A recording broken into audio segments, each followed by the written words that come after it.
Good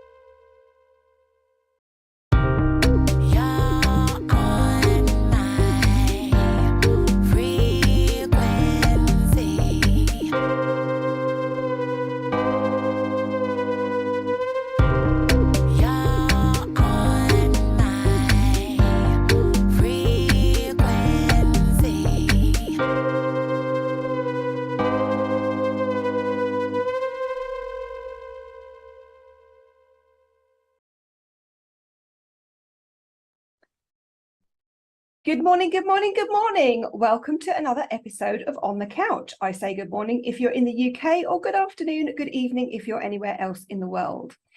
This is Creatives, the podcast for creative professionals everywhere. We're part of the Creative Group, the premier network for creative professionals to help support, connect and grow your creative business. I'm Melanie Perry. I'm Julie Hyde-Mew. This is On the Couch. And Julie, who do we have with us today? And we have Chris Pickles. Hello, Chris. Hi there. So nice for you to join us. Wow. Well, I've been looking at your CV, and I'm just blown away. Chris is an actor, a theatre director, producer, writer. You've had the most impressive career, Chris, and obviously it's not yet over because you're still breathing, but you've had a wonderful career in the theatre, in the UK, you've toured in the Middle East, in Australia, in the United States. You've worked in so many theatres, so many opera houses, on so many productions that even if I started listing them, it would take an hour. So in just a few words, how would you describe your career? It's been impulsive. It's been a career that's taken me places rather than I've guided it, really. I suppose I have guided it, but it's a lot of what's happened to me in my working life has been things that have happened fortuitously, or roads that I've gone down without even sort of imagining that's where I was going. It's been an interesting career. When you work in television and the film world and the theatre world, it's basically organic, isn't it? You get one foot in the door, and then that gets you through another door, and then that gets you up one rung of the ladder. Has that been your progression, have you found? Yes, absolutely. I've sort of been, I found myself doing something which has led to something else, which has led to something else. And I think I've always not been afraid to go down those paths that I wasn't expecting to. So I've never played it safe necessarily, and therefore I feel that I've had a career that's, for me, being interesting and exciting, and not predictable. We had another guest on who has gone down a similar path, and he attributes the fact that he's had all these wonderful experiences because he said yes to a lot of things. He said, I'm somebody that says yes and sees where it will take me. So would you say that that's you, that you just, people come to you with an opportunity, you say yes, see where it goes? Yes, absolutely. And sometimes against advice. You know, you'd be, agents or something would be advising you, oh, I think you might need to focus here, or, not shoot off in this direction or that direction. But if it's something that I've thought was exciting or interesting, or most importantly, if it was something that I was going to learn something from, then I'm going to say yes to it. See, I never trained. I didn't actually go to drama college or that. I went into the theatre because I wanted to, but I hadn't trained. So I went into the theatre looking to learn, about things. So I've never stopped with that attitude, really. I've always sort of found that it's about learning something new. So I learned my craft on the job, and always was willing to say yes to another offer if I was learning something from it. I think that's a tremendous way to be. I must admit, I'm the same. I'm a serial learner, and a lot of what I've done has come through just saying yes and getting experience, like you said, experience. And if it's something that I've gone down the route and thought, oh, this doesn't feel quite right, then you come away from it. But you learn so much, and you have a ball a lot of the time, because, as you say, it can take you in completely unexpected directions, and you come away thinking, I never thought I'd do that. Yeah. Yeah, and you're quite right. You learn what isn't right for you. And I found, for example, of a lot of the things that I've done in my career, I think the job that I least enjoy is actually producing, particularly the type of producing which involves a lot of sitting behind a desk and dealing with problems on the telephone. I'm a sort of up and doer rather than that sort of person, and therefore I have done a lot of producing in my time, but I've not enjoyed it as much as other things. But you started off as an actor, didn't you? I did, yes. Well, I started off as a musician. What I did train as was a musician. So I did a Bachelor of Music degree, then I did an MA in Renaissance and Baroque music. But I'd always wanted to be in the theatre. So after I'd done my degrees, I sort of went down to London, and within a year or two, I'd quit my music teaching job. And was in the theatre, but I got into the theatre through my music skills. So that was a great asset at the beginning of my career, because I was I was very useful to a company. With a company, I could arrange stuff, write stuff, musical direct, so I brought skills other than acting to the job, and then I learned the acting job as I went along. Well, certainly with the kind of music you specialized in, you must have been a great asset for all the Shakespeare productions you've acted in, produced, directed. Yes, you'd think so. Funnily enough, I actually work with a composer and a musical director with the Shakespeare plays that I've directed over the last 20 years. I've worked with a musical director called Paul Knight, and so I actually was at music college with him, but he handles all that now, and I focus on the other stuff. So we're a sort of team. But initially in my career, yes, I was able to, with all that music thing, I was able to contribute to a company with that. Yeah. So how do you start off? You decide, right, I'm going to do Much Ado About Nothing, and then you get a cast together, you rehearse in a barn somewhere, and then you tour all over the world, and you're in the Sydney Opera House and the Met. And, how does it all work? Well, no, but the last 20 years have been a lot of Shakespeare, but previous to that, because of my musical background, I was working a lot in opera. So I worked at the Royal Opera House, and I worked at Sydney Opera House as a resident director and as an assistant director, and it was part of me learning my craft as a director, really. Nowadays, I sort of moved away from opera and got into Shakespeare. Nowadays, I'm a sort of director for hire for Shakespeare. It seems Shakespeare most of the time, and it's people come to me and say, we're doing we want to do a production of a Shakespeare play, would you like to direct it? And then I go into discussion with the producers.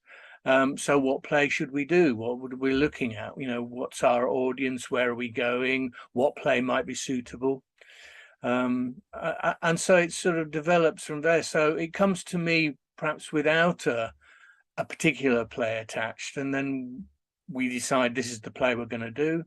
Then we decide, okay, and now we're going to cast it, and etc. Off we go from there.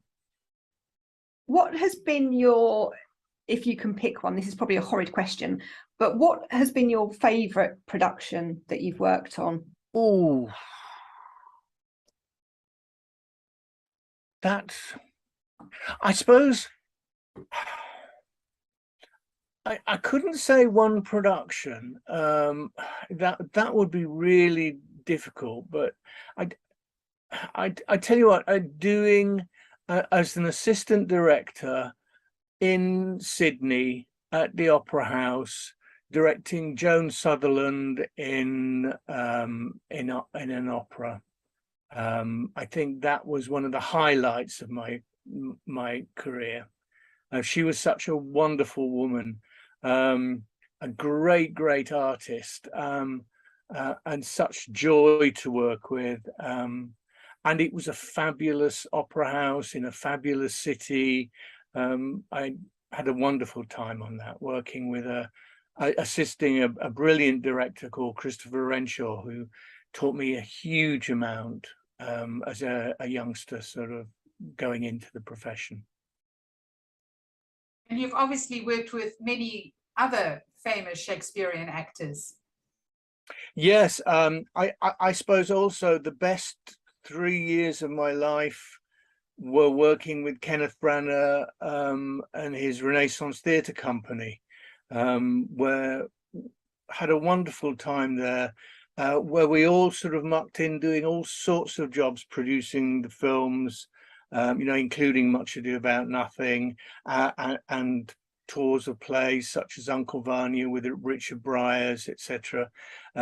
Working with people like, Judi Dench doing, and Kenneth Branagh doing Coriolanus at Chichester. I think that 3 years was a wonderful time.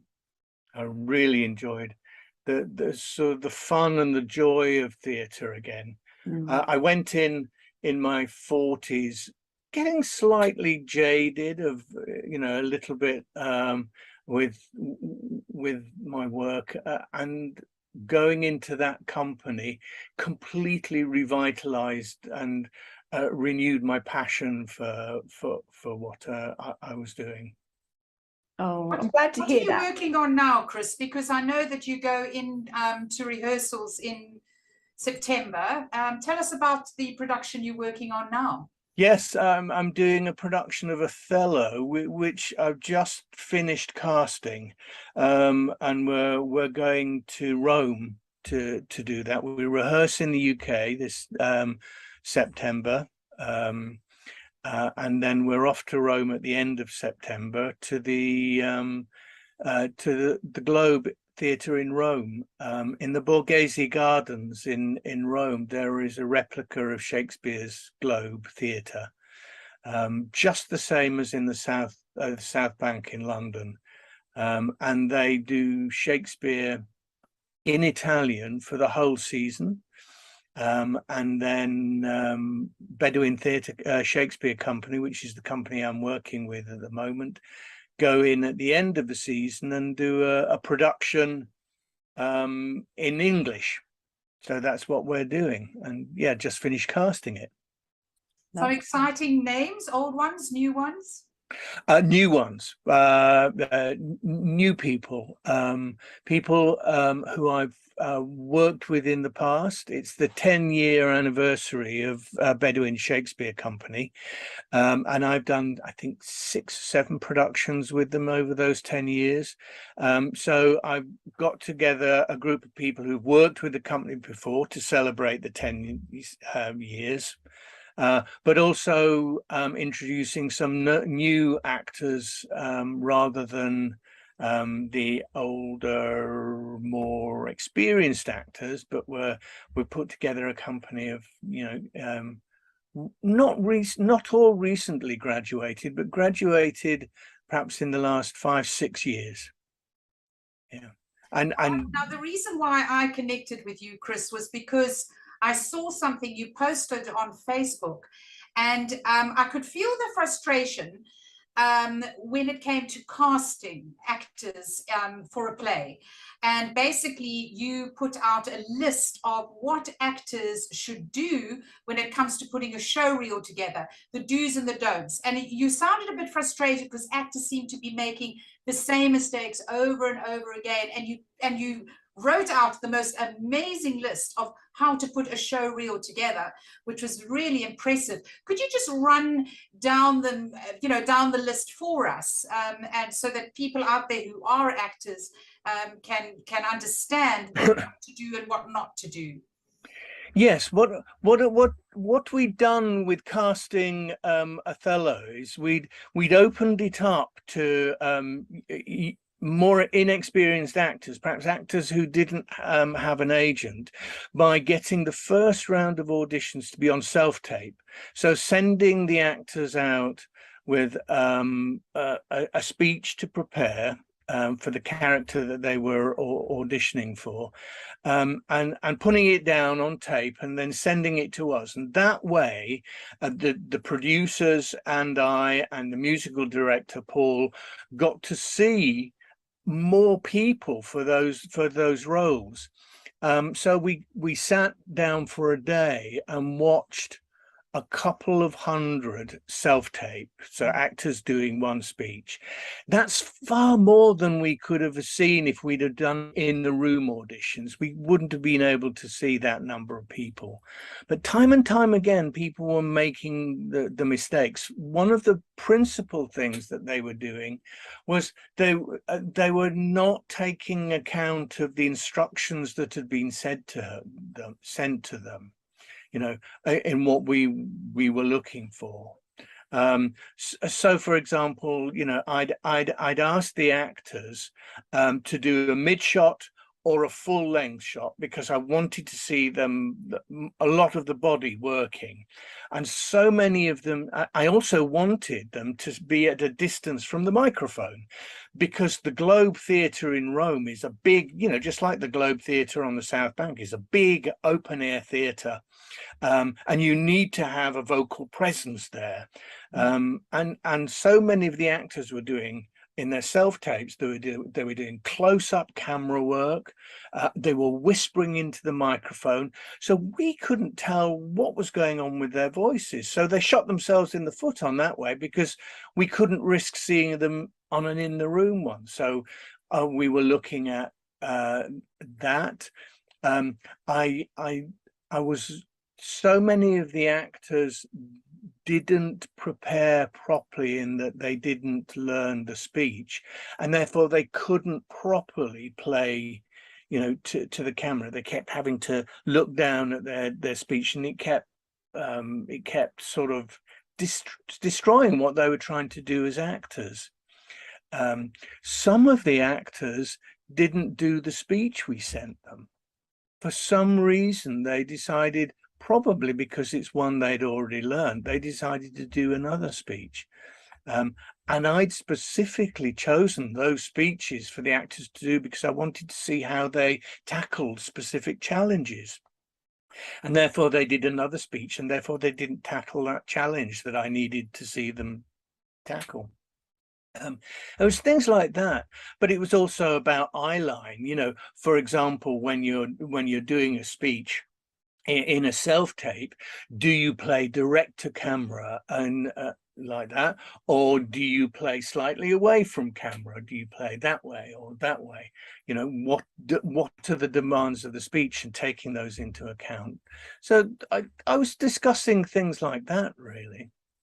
I saw that post, and I have to say it kind of horrified me a little bit, because with the things that you're discussing and the things you just talked about now, if you're an actor, the one thing that you need to do, in my opinion, I mean, I'm not a professional in your caliber director, but you need to take direction as an actor. You're given a set of instructions, whether you are a film actor or a stage actor, and you are told quite specifically what you need to do, where you need to be, how you need to sound, and some of the things that you're saying, this is basic stuff. If a director sends you a script and says, you learn this and this is what I need, who in God's name sends you different speech. You know, I was like, really?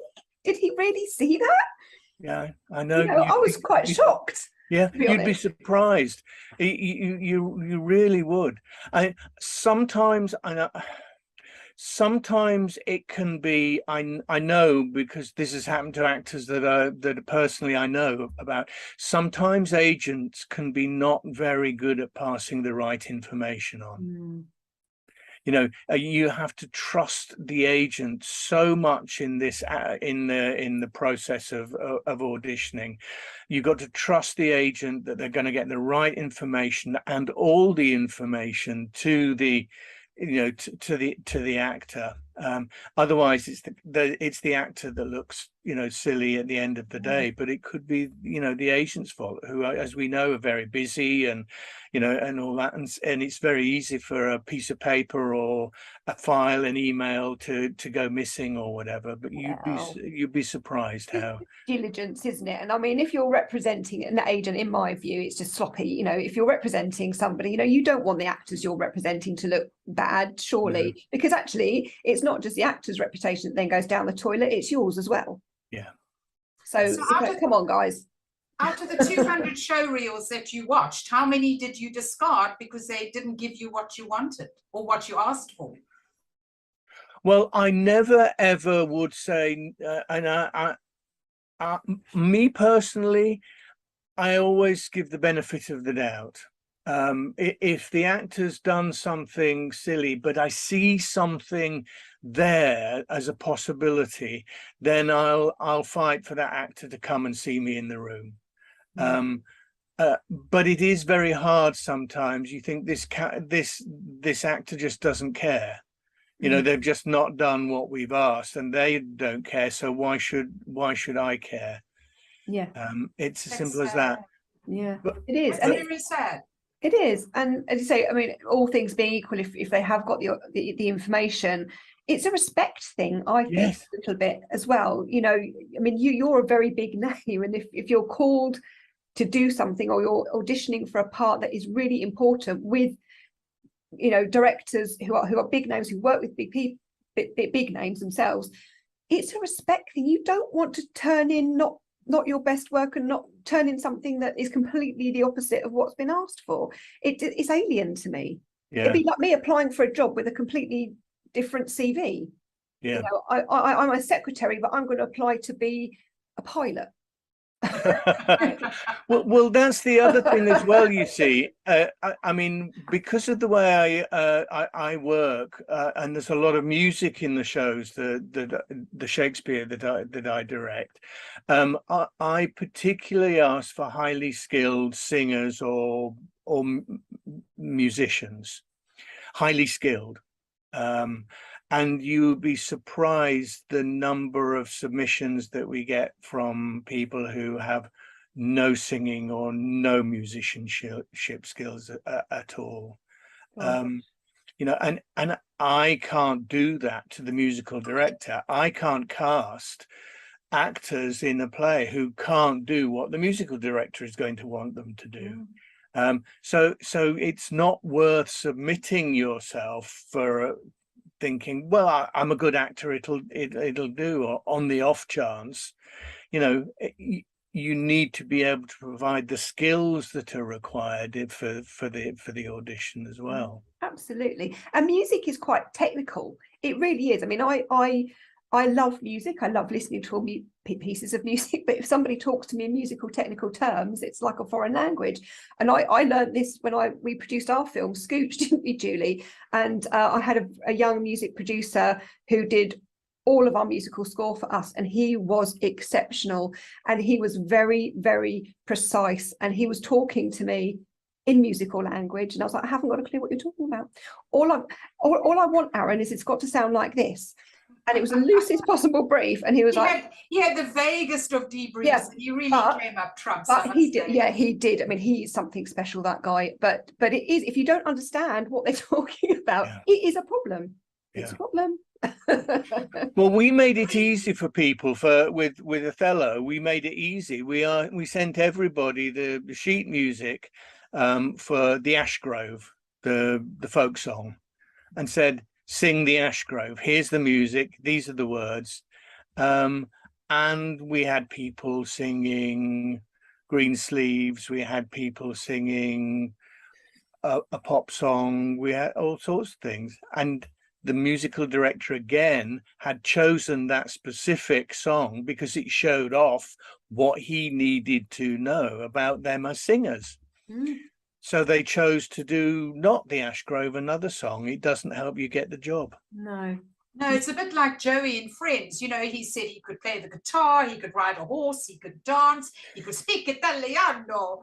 And of course, he went for roles that he just couldn't fill. Yeah. You know, I think that's a big lesson here for anybody watching this session today. You know, if you're an actor and you have been tasked with a particular song, or a singer, and you've been tasked with a particular song or particular script, do that thing, because as you said, they are looking for your tone of voice. They're looking to see how you perform, and there's lots of different things that these guys are going to be looking for. Don't do something different. You might prefer a song. Don't do something different. They're not looking for that. They are looking for the specific technicalities of, can you cope with what they're asking you to do? And if you do something different, you'll never know. Yeah, because we can't in the cast breakdown, in the breakdowns, we can't explain why we're asking all this. You know, it would overwhelm us with paper or whatever. So it's just assume there's a very good reason why this is being asked for, and go with that. Yeah, well, you wouldn't ask for it otherwise. What? You wouldn't ask for it otherwise. No, there's a reason. No, and particularly with Shakespeare, don't paraphrase. Oh my word, you have to be word perfect, don't you? Yeah, absolutely, yes, because if you don't know it, there's at least 200 people out front who do. So besides show reels, because obviously it's the way it's going now, it's easier for directors and producers and actors in the whole casting, auditioning and casting process nowadays to just do show reels. So besides the show reels, what other top tips have you got for actors when it comes to presenting themselves for roles? Yes, so one of I think the important things, and it sounds obvious, is apply for roles that you're right for, that you've got the skills for.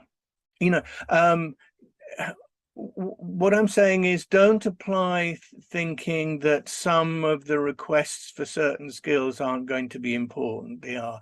If you can play the guitar, then apply for a role that requires a guitarist or whatever. But if you can't play the guitar, don't apply for that role. I think also you've got to think seriously about, if you're going to get a role, are you within the basic parameters, age, etc. You know, sort of go for roles that you're right for, and then you've got a chance of getting them. I think the other thing I would say is always prepare. Never try and wing an audition. It's always obvious the actors who've really put in the work and are working with detail and working with imagination and working with confidence on a scene or a speech or whatever. If it doesn't say learn whatever sides or scene or whatever you've been sent, don't take that as an excuse not to learn it. I would, wherever you get the opportunity, learn the text so that you can freely work with the other actors in the audition or the camera or whatever it might be, and it'll give you that bit more confident to be able to experiment and play. So always, wherever you can, learn it. I know sometimes it's difficult because, you know, you get scenes at very short notice these days, which is, you know, can be absolutely ridiculous. But prepare where you can, and do a bit of research. Who am I auditioning for? You know, what are their likes, dislikes, whatever. You know, is there anything that can help me get this gig? You know, by knowing a bit more about the company I'm auditioning for or whatever. So do a bit of research as well. And I think the other thing that I'd say is, on whether it's a self-tape or whether particularly in the room auditions, be yourself and own the room. I don't mean come in and do cartwheels or whatever. No. I mean, bring your natural energy. Hopefully it's not too manic depressive or whatever, but bring your natural confident energy to the room when you come in. The way you introduce yourself, the way you say, hi, I'm Chris Pickles, or, you know, hello, my name's, you know, whatever you want to do. Make a mark on the room without sort of bringing an atomic bomb in there, and own that room. You don't have to be overexcitable with all that fake energy. You can be quiet and gentle and sensitive, and that's bringing you to the room. And then you'll be something completely different when you do the acting bit of the audition as well. But be relaxed and you in that room. We have a voice coach in Australia who's a member of Creatives, Donald Woodburn, and in his interview, when we interviewed him, he made that point as well, didn't he, Melanie? Yeah. That you cannot sound natural if you're not, you know, you're not in your voice, you're not using your whole body, and being normal. Yeah. So that's the thing, is being normal. Yeah. Yeah. And if normal for you is dark and dangerous, and that's not what's wanted, then you have to find the other side of you, which isn't that dark and dangerous, which is more smiley and whatever, but it's got to still be you. It's got to be authentic. Yes, and quite right, you know, contact with your voice and contact, you know, happy in your skin, in your body, and is all important. I think that the nerves that people have are the thing that gets in the way so often. And I think some of that helps with preparation, though, isn't it? And there's a coach that I'm a business coach I'm very friendly with, and she always says that confidence comes from competence. And if you are really prepared and you've done your research and on the production team and the role, and you are thoroughly, you know, you've given it all you can. Yes, you know, a lot of actors are still going to be slightly nervous, but I think if you've prepared as well as you can, that takes the edge off a little bit. It's if you try and go in and wing it or do something that you know that you haven't really put the work in, I think the nerves will get the better of you. Yeah. And it's a little thing, and I know some people will disagree with this, but never come into the audition and make an excuse.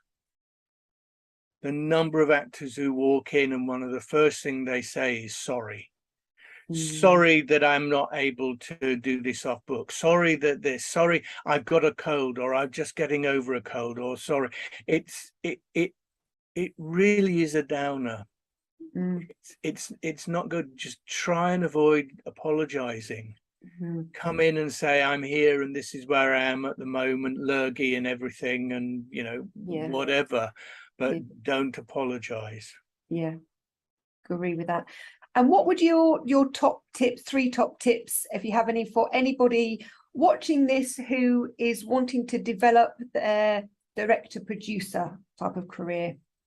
If you're wanting to be a director, and this is a hard one because I think everybody's journey is different, but I think one of the important things is you must be prepared to generate your own work.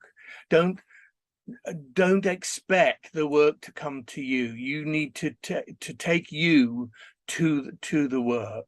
Find the plays or the musicals or the operas or whatever it is that you want to tackle in your career, that you'd like to tackle.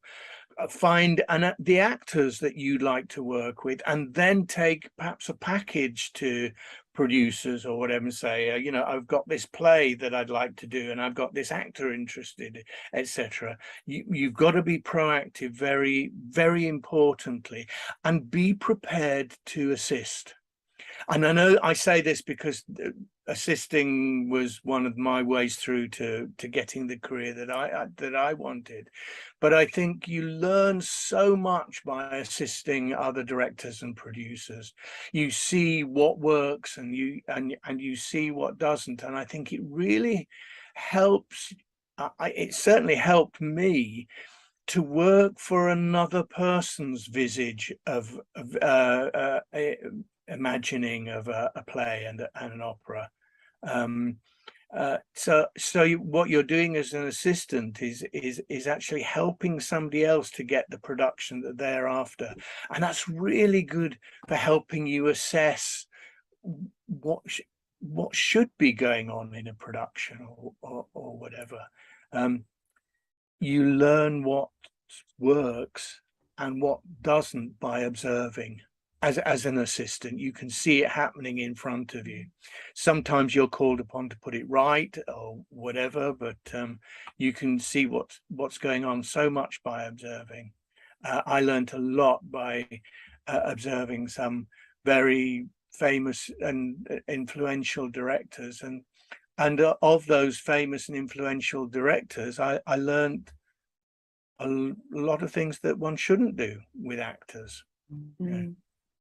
Who influenced you the most? Sorry, Melanie. Sorry. Who influenced you the most that you've worked with, would you say?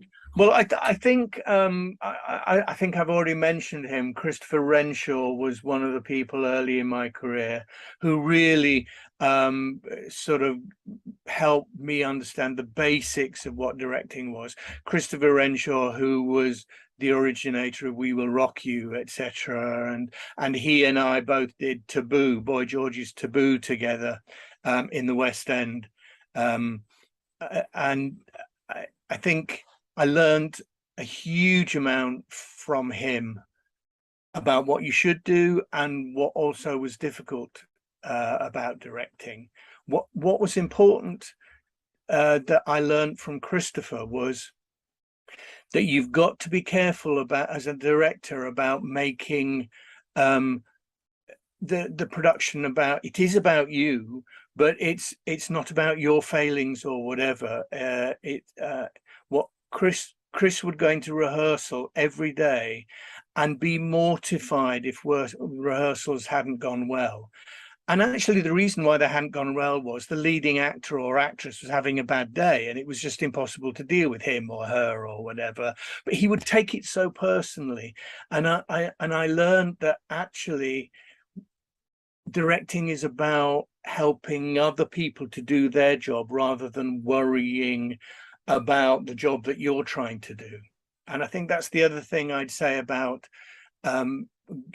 starting a career in directing is be prepared to not impose yourself as a director on the production, but be prepared to be the person supporting and helping the actors explore what the piece is about. So it's make sure it's not about you. Does that make sense? It does, and it's really lovely. And I think that the best productions work with the supportive executive team. You know, shouting and screaming and ruling by fear doesn't get the results that you want. And some of the best productions and film and TV productions that I've seen, Ozark, I don't know if anyone's seen Ozark, is a prime example where the production crew were so fantastic with from everybody, from the actors down to the van drivers who bought the buns and the catering, you know, and there was a real family feeling of it. As a result, they're winning Emmys left, right and centre because it just, the whole thing really worked and it really came across. And I think that banishing that kind of ego in the business needs to happen a little bit, because you can get so much more out of your production crew if you're all working as a team together in a supportive role rather than a you'll do it because I said so. Yeah. So you're not a tyrant. You're saying you don't go around screaming and shouting, Chris? No, I'm not. Part of your actors being kind and supportive. I'm not a tyrant at all. No, I'm. I found, having dealt with tyrants, I know that that's not for me. difficult in this business, difficult people, whether they're directors or whether they're actors, that difficulty always comes from insecurity.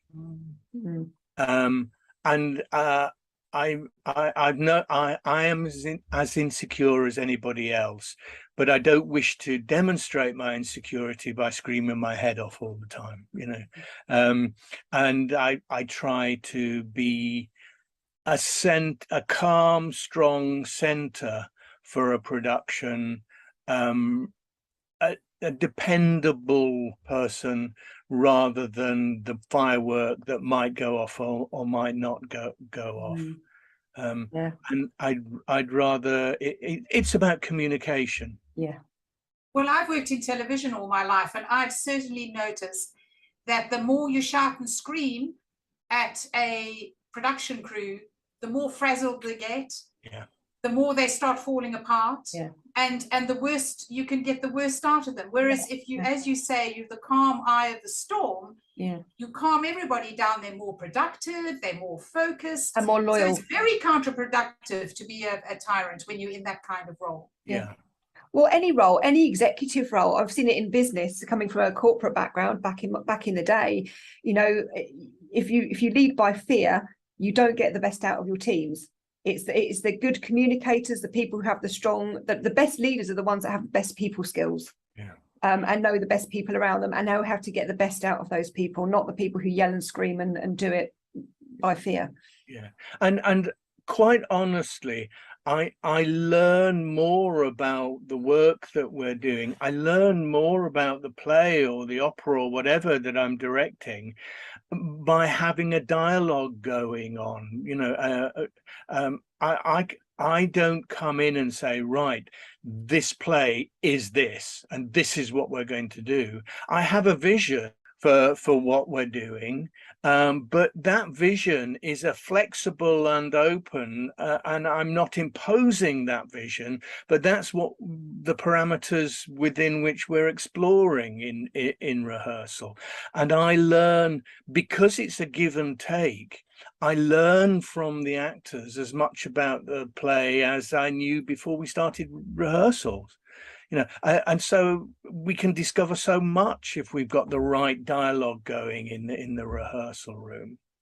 I mean, And it's not a sign of weakness. No. And you're into now passing on your knowledge and your expertise, and you're writing, you're teaching, and you're also writing 2 books, I think, An Actor's Approach to Text and the Shakespeare Soliloquy, a resource for actors. So Yes. you're passing on all your experience, your expertise, your knowledge. All the way through my working the theatre and television, it's all the work that I've been doing. Parallel, I've always taught in drama schools as well. So it's second nature to me to have that sort of side of my head going. So yes, over the COVID time and when, you know, theatres sort of stopped going, I was gonna keep going myself by writing and nearly completing these books. Yes. Oh, good for you. I hope you're going to tell us when they are published. I certainly will. Yes, we are yet without a date, but we'll see. Well, we'll keep our eyes open for that. We've got about 5 minutes of the show left. Can you believe that's gone so quickly? And we're going to just play our little values jam game now. I don't know whether Julie has told you about this, Chris. No. No. I like to spring it on them. It's my favourite bit. Oh, I won't do it. A friend of mine is in business development, and she's created a company with her partner called Values Jam, and that was based around music and sort of, you know, jamming sessions. And these cards have got written on them all different values, because she found in the business world that people find it really hard to talk about their values, but when your values aren't aligned, you know, with your employers, companies, it doesn't really go well if you're not in alignment with the things that are important to you as a person and important to you as a business. So she made these lovely playing cards, and they're so soft. Every time I get them out, I get quite gooey. Julie hates it, but everyone, oh, my cards. I always roll my eyes. I know, but they're soft and silky, and they're just so lovely to touch, and I get quite emotional when I get my cards out. But I'll stop now because Julie doesn't like it. Right, so I'll just give them a shuffle, and then what we'll do is I will see if I can hold them up, and I'm going to run my finger along the cards, and when you say stop, Chris, we'll stop and we'll see what card you picked. Stop. All right, let's have a look. Oh, okay, we have got the card of fulfillment. Fulfillment. So we have quite creative questions around these values. So we're going to ask you, what, Chris, does fulfillment mean to you? What does it look, feel, or and sound like? Being in an audience, standing at the back in an audience of a play that I've directed, where you can palpably feel an amazing electricity happening between what's happening with the actors on stage and what's happening with the audience. Oh, yes, I like that. That's the point of it, isn't it? Why I do what I do, to have that moment happening in the theatre. Yeah. Oh gosh. Yeah, that's a really good one. I've gone quite tingly. I've gone a bit goosebumpy with that, because when you're talking about it, I can almost feel that thing. And Julie and I had a slightly lesser moment of that when we premiered our film Scooch for the first time to a whole bunch of strangers, and I was terrified. I was absolutely terrified. We wrote this little comedy in lockdown, and it was very silly, Chris. It really was. And we were just a bunch of amateurs. It cost £200 to make, because I'd roped in a load of friends, so let's make a film, as you do. And when we showed it, I was so terrified, the sickest I've ever felt. And when we heard the first laugh go from that audience, the relief and seeing people enjoying and really getting behind what you've done, oh, the feelings, there's nothing like it. So I can imagine that electric, and there's nothing like a theatre anyway when you're watching a fantastic performance, and I can just feel that the air's electric. You're right. It's an amazing to have created something and to see it come alive, and the audience, that feeling. Oh gosh, yes, I can imagine what that would feel like on that scale. Wow. Well, what a lovely note to end the show on. Yeah, thanks so much for coming to talk to us. It's been such a pleasure. Pleasure. Lovely to talk to you. And we wish you all the best with Othello. And thank you. Please keep in touch. Please do. I will do indeed, yes. Lovely to talk to you. Thanks very much. Okay, bye. Bye. Bye, everybody.